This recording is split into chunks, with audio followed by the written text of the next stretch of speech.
Welcome to the Cyber Rants Podcast, where we're all about sharing the forbidden secrets and slightly embellished truths about corporate cybersecurity programs.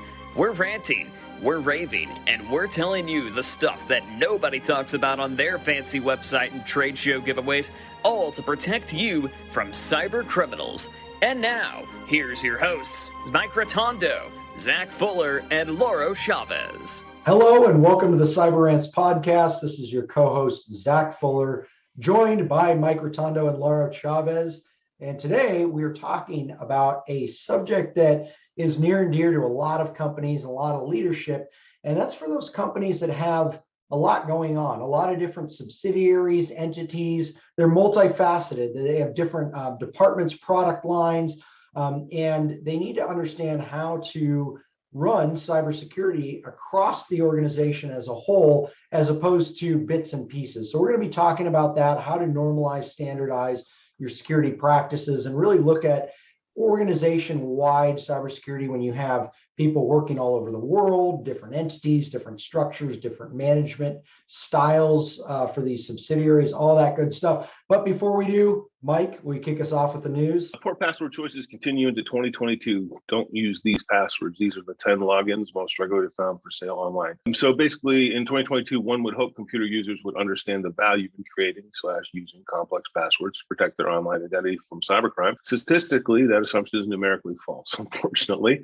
Cybersecurity researchers analyzed stolen password repositories located on the dark web that are offered for sale, over 24 billion of them. Not only did their analysis determine that the volume of stolen accounts has risen at 65% in these marketplaces, but only 6.7 billion accounts were unique, meaning that over 17 billion of the accounts were duplicates. Further, the most common passwords were simple ones like 1234556 and QWERTY. So change your passwords. A little scary here. Bluetooth signals can be used to track smartphones, say researchers. Researchers warn Bluetooth signals can be used to track device owners via unique fingerprinting of the radio. The technique was presented by a paper presented at IEEE Security and Privacy Conference last month by researchers at the University of California, San Diego. The paper suggests that a minor manufacturing imperfections in hardware are unique with each device and cause measurable distortions, which can be used as a fingerprint to track a specific device. Chinese hackers distribute backdoored Web3 wallets for iOS and Android users. Technically sophisticated threat actor known as Seaflower has been targeting Android and iOS users as part of an extensive campaign that mimics official cryptocurrency wallet websites intending to distribute backdoored apps that drain victims' funds. Said to be the first discovered in March 2022, the cluster of activity hints to a strong relationship with a Chinese-speaking entity yet to be uncovered. Based on the macOS username, source code comments in the backdoor code, and its abuse of Alibaba's content delivery system. Targeted apps include Android and iOS versions of Coinbase Wallet, MetaMask, Token Pocket, and IamToken. A new Vital Chrome extension hides locations info that your VPN can't. A new Google Chrome browser extension called Vital prevents web pages from using programming APIs to find your geographic location, even when using a VPN. While a VPN will hide the IP address of your device and thus your physical location, it is possible to use JavaScript functions to query information directly from a web browser to find a visitor's general geographic location.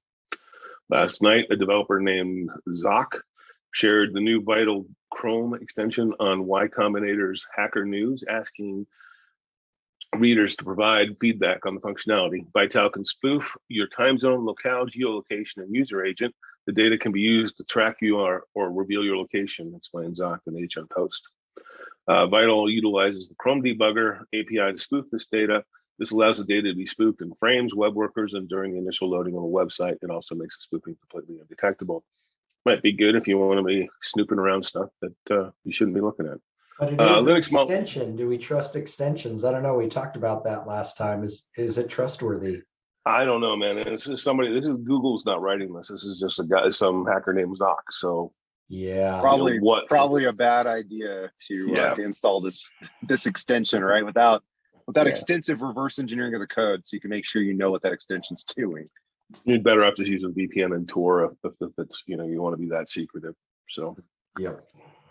Linux malware deemed nearly impossible to detect. A new Linux malware that's nearly impossible to detect called Symbiote, discovered in November, parasitically infects running processes so it can steal credentials, gain rootkit functionality, and install a backdoor for remote access. Researchers from the BlackBerry Research and Intelligence team have been tracking the malware, and the earliest detection of which is from November 2021. Security researcher Joachim Kennedy wrote the blog post on the BlackBerry Threat Vector blog published last week. What makes Symbiote different is that it needs to infect other running processes to inflict damage on infected machines. Instead of being a standalone executable file that is run to infect the machine, it is a shared object library that is loaded into all running processes using LD_preload and parasitically infects the machine. Symbiote's behavior isn't the only thing that makes it unique, researchers said. It's also highly evasive to such a degree that it's extremely difficult to know if it's even being used by threat actors at all. So Symbiote, some of its basic tactics it uses is that by design it is loaded by the linker via the LD preload directive, which allows it to be loaded before any other shared objects. So this thing is pretty nasty, and there is no way to fix it that I saw in the article, but check it out. You're running a lot of Linux. And with that, there's a couple other headlines. There's a Office 365 feature that can help cloud ransomware attacks. There's a Citrix fixed a critical flaw in Citrix App Dev Manager. Cisco secure email bug can let attackers bypass authentication. There's all sorts of bad stuff going on out there. But anyway, with that, Laura, what do we got? We've had quite a bit of things move forward in the exploit realm since we last had an episode. But before I get into the exploits for today, I just want to remind everybody that the reason that we give this exploit information is so that if you are overwhelmed with vulnerability remediations and you've got your scanners running and they're coming back with just a lot of information, and you're essentially overworking your IT teams to just focus on patching. I like to bring the exploits into the conversation along with Mike's awesome news, because what really makes a vulnerability dangerous, there's lots of vulnerabilities. Vulnerabilities are always going to be found in software, right? There's always software bugs, software weaknesses, especially with that vendor. So keep that in mind. And what really makes a vulnerability dangerous is when you have the exploit code that allows for the taking advantage of the vulnerability. So I like to use an analogy like a vulnerability is like having a window in a house, a glass window. Okay, that doesn't really mean anything if you live on the planet rubber where nothing's hard. However, the moment that you find something hard like a piece of steel or a rock that'll break the window, now it truly becomes a risk, because in the environment that we have something that can take advantage of that vulnerability and break into that piece of software that has this vulnerability with its exploit. So keep that in mind. If a vulnerability is out there, you certainly want to patch, but you want to also try to alleviate your team's overwork by doing some vulnerability re-ranking. And hopefully this exploit news helps you with that. So, is a vulnerability important to patch? Yes. If it has an exploit with it, more importantly to patch. So keep that in mind as you kind of structure your vulnerability work inside. So let's get with some of the vulnerabilities that have exploits this week. I've got two for you to talk about. The first one here is from Confluence. So if you're familiar with the Atlassian suite of products, Confluence Data Center is something that's used for data backups and data aggregation, those sorts of things. And there's a really, really, really clever remote code execution payload that's been created in Python by a notorious hacker, Hebox. And this is out there available for everybody to download and use against Confluence Data Center. So if you're running Confluence 7.4 all the way to 7.18, you're vulnerable to this remote code execution. This is unauthenticated. So if somebody gets an idea of how your Confluence system is set up, they're probably going to be able to exploit this if you get indexed on Shodan or something like that. So keep that in mind. If you're running Confluence from Atlassian, make sure that you're updating. The other one I want to talk about briefly is from one of the vendors that I love talking about so much because they're so perfect. This is from Microsoft. You might have heard of the Felina. This is a Microsoft rich text file document that has hidden HTML in it that, using a preview, will download. So this is a 0-day that Microsoft has still yet to patch. Big surprise. So make sure that you're at least making your people aware to be leery of any types of documents that are coming down in RTF format, and even set up maybe some of your filters to start blocking documents that are in this RTF format to help you with the Felina attack. So as always, patch your systems and make sure that you're looking for the exploitable vulnerabilities, because those are the ones that are really critical.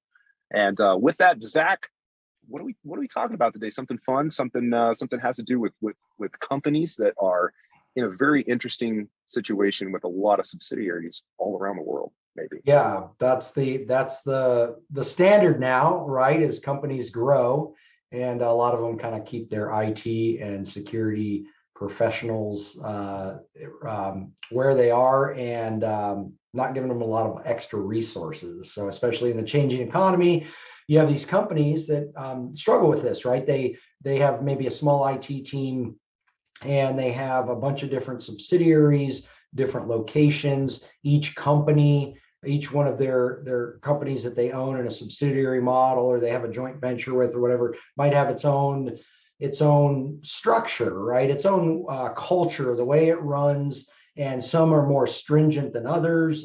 Different industries, even, right, where you have different compliance requirements.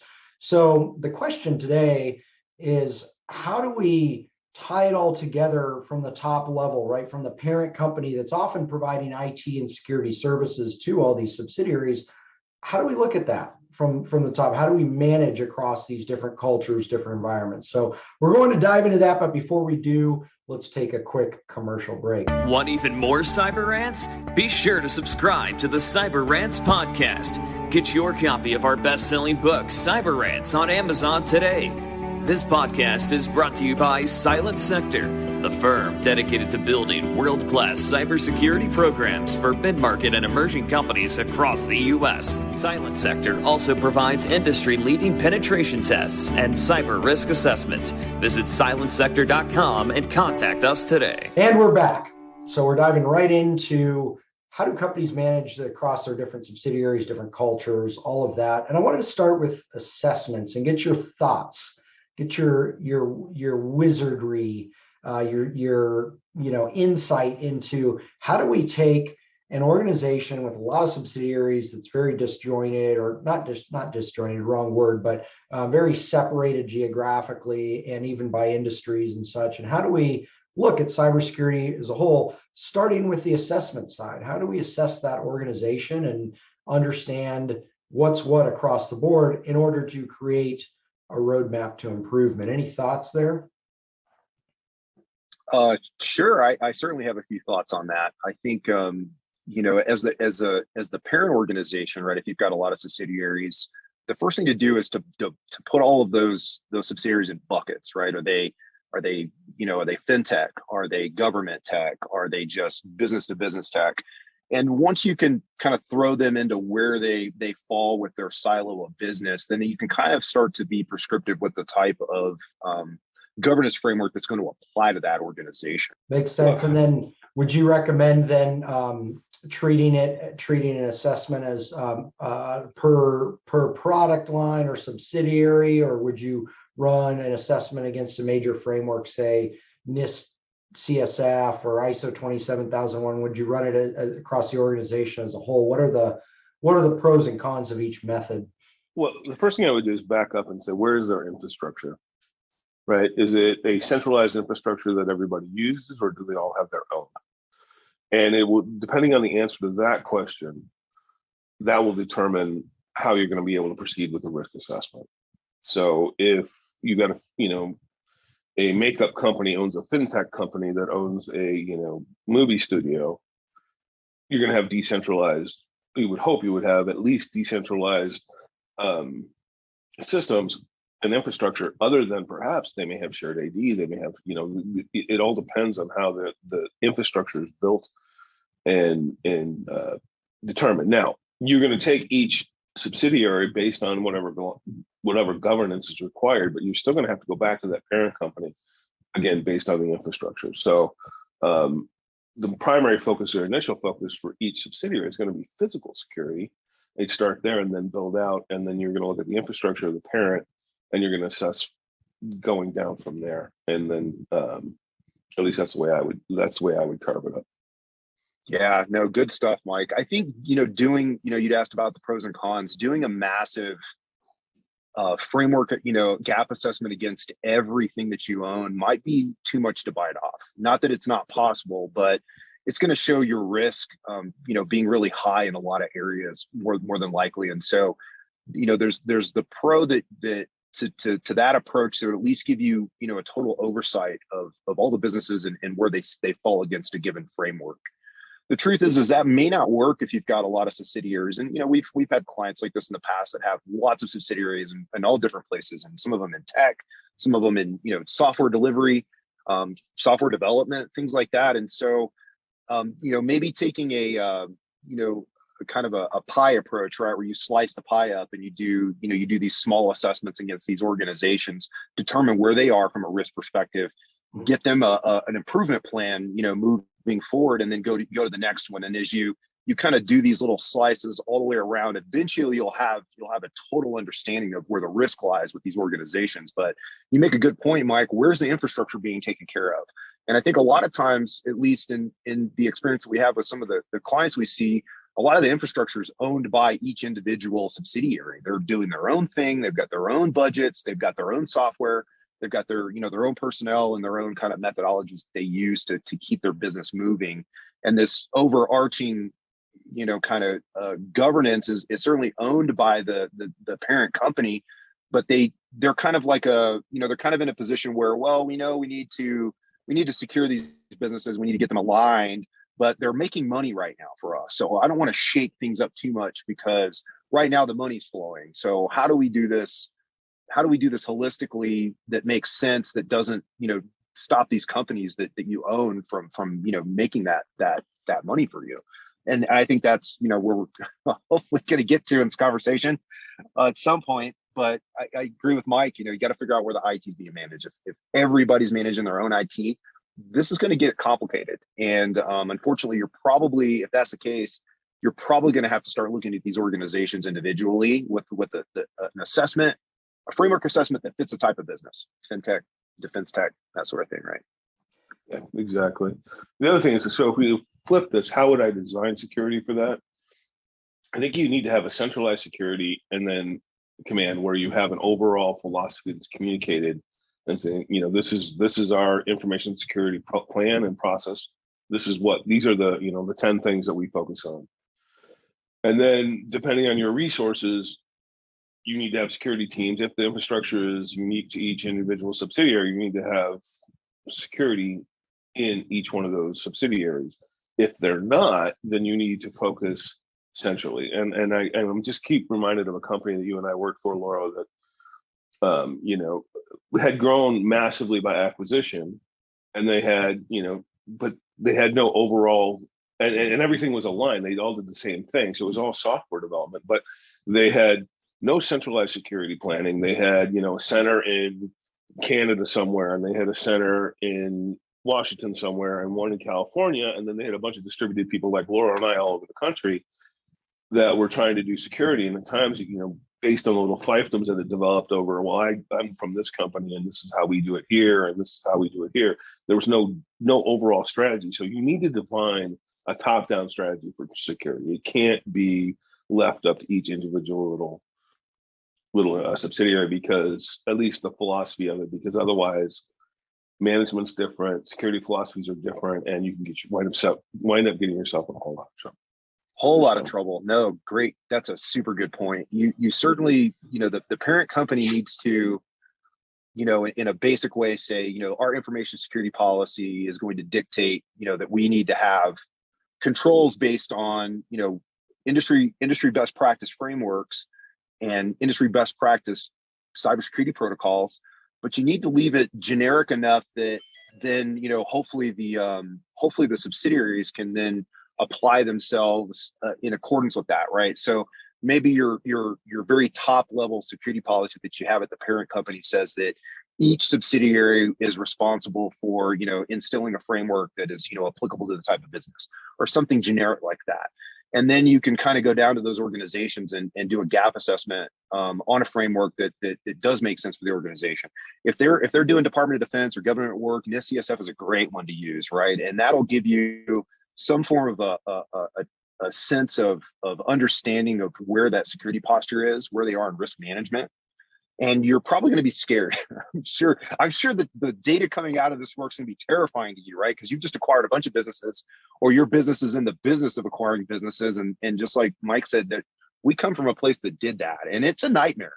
And the moment that you acquire a business, you essentially assume all that risk, right? Because once it comes under the business name, as an owned entity, a fully or wholly owned entity, now you're in trouble. Now all that risk that company has is now belongs to you. So you need to do a very good analysis before the acquisition to understand what type of risk you're going to take on, and then have a plan ahead of time to start getting that taken care of when this company does onboard. So, I think out of this question is going to come, well, there's going to be gaps. And I think, it's important to understand that you need to do framework assessments based on what's appropriate for the businesses. But also now you're going to have to recommend remediation. That's going to be more difficult, because I think the greater part of this question is there like one budget that the parent company owns that everybody's a part of, or do each of the organizations get their own budgets? How that structure works, and then how are you going to prescribe remediations? As an example, if you've got 100 subsidiaries and 60 of them don't have administrative control over the desktops or the laptops, as an example, everybody's just running them up with admin controls. How are you going to make all of those businesses aligned to some form of technology or control state that redacts that administrative privileges and leaves the user with the user privilege, but allows them to elevate those privileges as part of a process? How do you A, facilitate the process to elevate permissions, and B, how do you facilitate the technology to all of these organizations? So that might be everybody kind of buys in a little bit, or, we realize we're going to need, 10,000 licenses. So, you're going to split it up cost amongst each one of your subsidiaries, depending on how many people they have, how many seats they need. They take a bigger chunk of that maybe, but there's a lot of kind of questions that are going to come out of the gap assessment, because you're going to find things, especially if you just acquired businesses. And that's been, the bulk of your work for, 10 years. You're going to acquire businesses that have outdated technologies, that have little to no processes, that have no alignment to any type of framework whatsoever. And you're going to have to be able to not only identify the framework, do the gap assessment, find the anomalies, write the security plan forward, but then prescribe those technologies as the parent company. I think that's where it's going to get complicated. Well, I think that brings us back to Star Wars, right? Where we have to have a Death Star to manage everything. We have to have the Death Star to manage everything. Everything. That debate yeah, exactly. The debate is, are you better to have a Death Star, which can't be everywhere at once, or like in the last movie, Last Skywalker, where you have a bunch of Star Destroyers with Death Star tech and the ability to blow up a planet, which gives you greater control. Well, what budget are you working with? What's your budget? I was going to say the Empire has unlimited budget, because they just, they just take everything. So but in reality, those budgets are going to look ridiculous. I think everybody knows. Everybody listening to this podcast knows that cybersecurity is, it's going to cost you money, right? It's going to cost you money to make up for the mistakes that you didn't, that these businesses, right? Not necessarily your fault, but everybody inherits problems, right? All of the new security leadership, all the new business leadership, they're all inheriting problems from the last, leadership administration, right? So this stuff is going to cost money. And unfortunately, a lot of organizations don't plan, right? They don't bake this type of stuff in, right? And you're 10 years down the road and you realize that there's all this stuff you should have been doing this whole time that you're not doing. And now it's this, big giant race to get it retrofitted in, so that we can reduce the risk for the organization. And so that budget's going to have to come from somewhere. Probably, you can ask Senator Palpatine. I'm sure he'll loan you a couple million. Yeah. Bold strategy. It won't be free, but like they say, once you're in Senator Palpatine's pocket, you're not ever coming out. Well, cybersecurity also can make you money. I would read. There's a book I'd recommend here. Shameless plug. that it actually talks about that and how to turn it around, get a return on your investment. So if you're looking at it the right way, shameless plug. We've seen it do amazing things for companies. But going along these lines, we have just, playing devil's advocate here, I guess we have these subsidiaries, they've been rolled up or whatever the case is, even different, don't even have to be subsidiaries, different product lines, different groups working on different things, and they have their own culture. Well, if you're overseeing that and you're responsible for security across this organization, you might have one group that's all about it. Maybe they do DoD work, and I know we got to do this. We're on it. And then you have another group that's maybe they're, some unregulated form of, construction or something that's not dealing with DOD or healthcare or anything like that. And they're like, nah, we're just going to kind of do our own thing. How do you, I like the idea about the overall philosophy. How do you encourage them gently or with force to get in line with the overall philosophy? I felt Well, that. you can use you can use the prison method where you just shank someone for not I was gonna say waterboarding comes to mind. Drive-by chicks come to mind. So the Palpatine electricity. That's hard to do over GoToMeeting or Zoom or Teams, these days with the remote workforce. So that's out the window. Unfortunately, but with the gig economy, you may be able to find someone. Oh, there you go. Uber. Here's your pizza. Yeah. Well, Uber shank. Uber shank. So that's a really good question, and I think we run into this a lot with some, even our own clients, where we have parts of the organization that just don't really want to buy into the cybersecurity principles that the business is trying to align to. And it's really a cultural issue. You're always going to have, and everybody listening to this knows, you can think of at least two people in your organization that you don't like working with. Like right now, I know two people I love working with. It's like Mike and Zach. I was going to say there's only three of us on this. there's only a few of us. This is going downhill quick. It is, but I guarantee you can think of at least a couple people in your organization that are, just gonna say no just because they have the freedom to say no.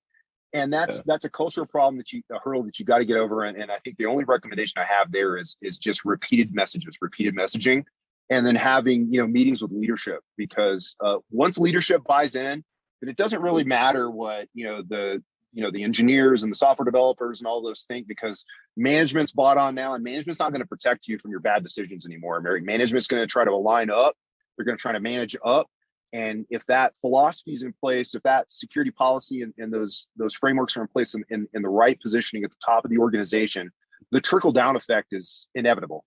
But again, there are going to be individuals that will refuse to drink the Kool-Aid. Now, this isn't the Jim Jones Kool-Aid's going to kill you.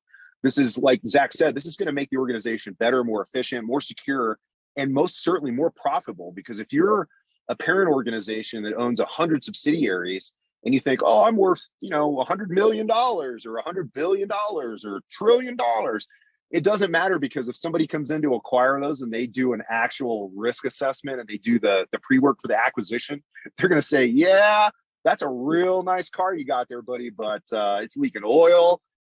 We've got bad axle bearings. I'm pretty sure it needs a starter from the sound that it made when I tried to turn it on.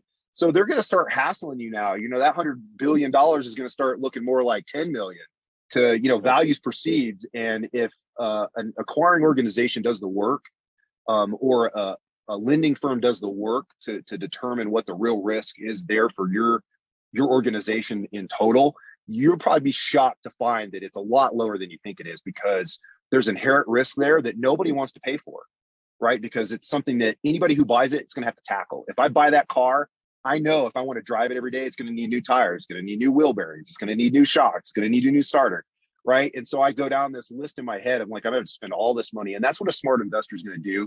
And a smart investment firm that's partnered with somebody like Silent Sector, that's going to help you identify all the weaknesses before you make the acquisition. Well, so top-down security programs are the only ones that work. And that comes from ISACA. ISC Squared says the same thing. That basically the only way, if your senior management doesn't buy into it, it can't be a bottom-up push, right? It has to be a top-down, and the entire entity has to buy into it. Otherwise, it's not going to happen. We run into issues every once in a while, especially with small companies, where we go through and we put together these, third-party assessment plans and, security process for vetting vendors, and then the CEO signs off on something that nobody's even looked at. You have to. So it has to be, a top-down decision. And so that's why, you need to have a centralized security planning somewhere. And then with marching orders down, and you keep the security, the other way to manage that is to keep the security organization separate from the subsidiaries IT organization. So it is not that security resource is not answerable to whoever's running that subsidiary. They are answerable to the CISO in wherever your headquarters is. That's the chain of command, right? That's a super good idea to make sure that you have that separation of duties between IT and cybersecurity, especially if you're the parent company. That should probably be rolled up to you so that all the subsidiaries are looking upward for that guidance in the cybersecurity realm. Certainly, and Mike and I know we've spent years screaming from the bottom up. It's just fallen on deaf ears, and so we know, we feel your pain. The trick is to get management, executive leadership, company leadership to adopt these principles. And again, it has to start there and the trickle down. So if you're the parent company and you have all these subsidiaries, you absolutely have to draw a line in the sand and say, look, we don't know what to do, so we're going to align to NIST 853, and everybody else is going to do something that makes sense to them. That's it. They have to do it, right? So I think as long as you're picking you have to pick a team, right? You have to pick a jersey. Wear the jersey and just wear it with pride, and then everybody else in the organization is going to see that, and they're going to start wearing jerseys too, right? They may not be the same team because they may have to do NIST or they may have to do PCI, but they're going to be wearing that cybersecurity jersey, and it's going to reduce risk for the whole of the organization. But until leadership adopts that concept, it's not going to be possible with as easy as it should be. I'll say that. I love it. Sorry, go ahead. Changing the chain of command. We've seen sophisticated organizations do that, where the CISO or chief risk officer reports directly to the board rather than the CEO. That's an excellent combination with changing the philosophy. So you go ahead, Mike. Sorry, I interrupted you there. Oh no, I was just going to say, it was a smart aleck comment of, if you're fighting that bottom up battle for security, there's only really one cure, and it's Scotch. Yeah. Yeah. Like, you've got to be the drunken master of your environment fighting an uphill battle in the sand. Yeah. It allows you to sit through meetings of massive stupidity and be like, "Yeah, I don't care." I need more ice. There's only one cure. I thought you were going to say more cowbell, but well, there's that too. But I like Scotch better. So, outstanding. This has been excellent, and hopefully it's been tremendously helpful for those people within these organizations that have a lot of complexity. Hopefully it helps you understand how to navigate that, and please reach out with any questions. cyberrantspodcast.com has all the information. Of course, you can check out our book and all that, but you can reach us through the website, and then please rate, share, do all those great things, help us spread the word. But before we jump off, Mike, Lauro, you have any final remarks? Anything else? Words of wisdom? Yeah, I've got some remarks. You probably don't want to hear them, but Mike. Mike. If you're not going to like Lauro's, you're certainly not going to like mine. Okay. Yeah, I was going to say, Mike and I have pretty similar remarks. So I've noticed. Yeah. So no, in all fairness though, if you are a parent company, you have a lot of subsidiaries, again, pick a jersey to wear, pick a framework that makes sense to the top level businesses that might be easily, transmutable, if you will, to your other subsidiaries. But understand that you need to tackle it one slice at a time. Don't try to boil the whole ocean. It's just going to be a nightmare. Try to do little cups at a time, and then try to be prescriptive to the business type. Remember that if they're the Department of Defense, they probably need a NIST driven. If they're going to be payment related, you should probably work with PCI. If they don't fall into any of those, pick something like a CIS, but take little chunks at a time to make sure that you're giving yourself a less stressful environment. But eventually you're going to build that picture over time, right? That risk picture for the whole organization over time. Just understand that you don't need to do it all at once. Do as much as you can bite off. Yeah. And the other thing is, inactivity is not an option. You have to do something. Yeah. I was going to say, remember Conan pushing the giant wheel, right? You got to keep one foot in front of the other. Yeah. Exactly. No action is not acceptable. Didn't we brand the ostrich strategy before? I think we did. Cybersecurity, isn't that? So that's not effective, I guess. Well, okay. My final thought is that the reason that the board doesn't want the risk officer or the chief information security officer in there is that they don't want to be terrified. Again, they have the ostrich syndrome. They'd rather bury their heads in the sand than actually, understand reality. Because, nobody likes to be scared. Nobody likes to panic. Nobody likes to think their business is in high risk. But sometimes you have to hear those things at the highest level so that you can provide the budgets that create action for these people to make the changes that are necessary to reduce that risk. Yes. Yep. Now that I know about it, I have to do something about it, right? That's always the fear. Plausible deniability is not an option. Exactly. No longer. Well, thanks for listening, everybody. Send us your comments, what you want for topics on the next discussion, and we'll see you soon. Pick up your copy of the Cyber Rants book on Amazon today. And if you're looking to take your cybersecurity program to the next level, visit us online at www.silentsector.com. Join us next time for another edition of the Cyber Rants podcast.